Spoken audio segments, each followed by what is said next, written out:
Metro media news headlines में आपका स्वागत है। मैं हूं आपके साथ रविंद्र कौर। रूस और यूक्रेन के बीच जंग 36वें दिन भी जारी है। अमेरिका से मदद की आस लगाए बैठे यूक्रेन को उस वक्त बड़ा झटका लगा जब व्हाइट हाउस ने साफ कर दिया कि अमेरिका यूक्रेन को सुरक्षा की कोई गारंटी नहीं देगा।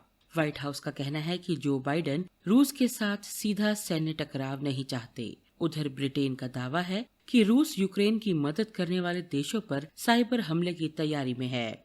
इस बीच रूस ने यूक्रेन के कई हिस्सों में हमले तेज कर दिए। राजधानी कीव के उपनगरीय इलाकों में एक बार फिर गोलाबारी तेज हो गई।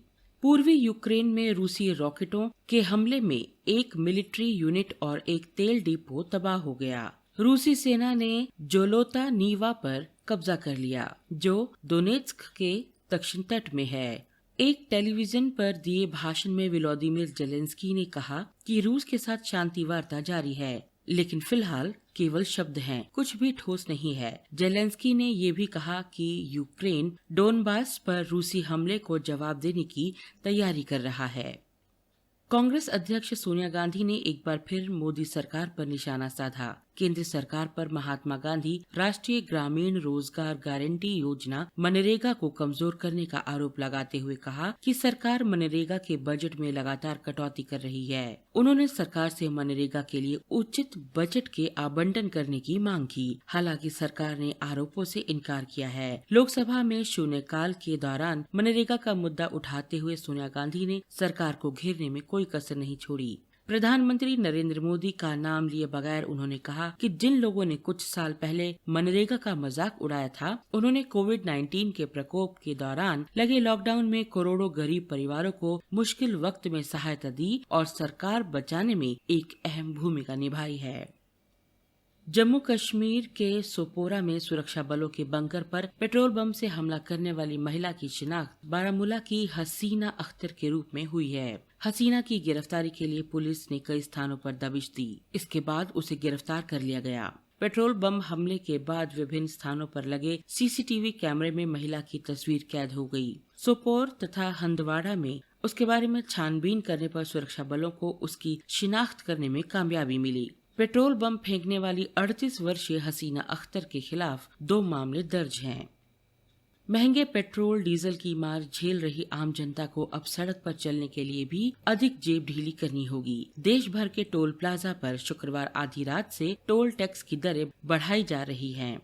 सरकार ने टोल टैक्स को थोक मूल्य सूचकांक से संबद्ध किया हुआ है। इसलिए राष्ट्रीय राजमार्गों पर यात्रियों के लिए किसी प्रकार की सुविधा बढ़ाए बगैर हर साल टोल टैक्स में 8 से 12% की वृद्धि हो जाती है। राष्ट्रीय राजमार्ग प्राधिकरण के क्षेत्रीय अधिकारी पृथक राष्ट्रीय राजमार्ग परियोजनाओं की टोल दरों में वृद्धि के लिए अधिसूचना जारी करते हैं।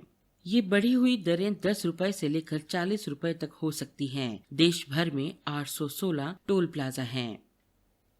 दिल्ली के मुख्यमंत्री अरविंद केजरीवाल ने आज आईपी डिपो से इलेक्ट्रिक ऑटो को हरी झंडी दिखाकर रवाना किया और कहा कि दिल्ली की सड़कों पर अब देश में सबसे ज्यादा इलेक्ट्रिक ऑटो दौड़ेंगे। आज से दिल्ली में इलेक्ट्रिक ऑटो चलने शुरू हो गए। 20 ऑटो ड्राइवर्स को उन्होंने खुद आरसी सौंपी। इसमें महिला ड्राइवर भी शामिल है। प्रदूषण के खिलाफ दिल्ली एकजुट होकर लड़ रही है। इनके शुरू होने से 3,500 से अधिक परिवारों को रोजगार मिलेगा, जिसमें 500 महिलाएं भी शामिल हैं।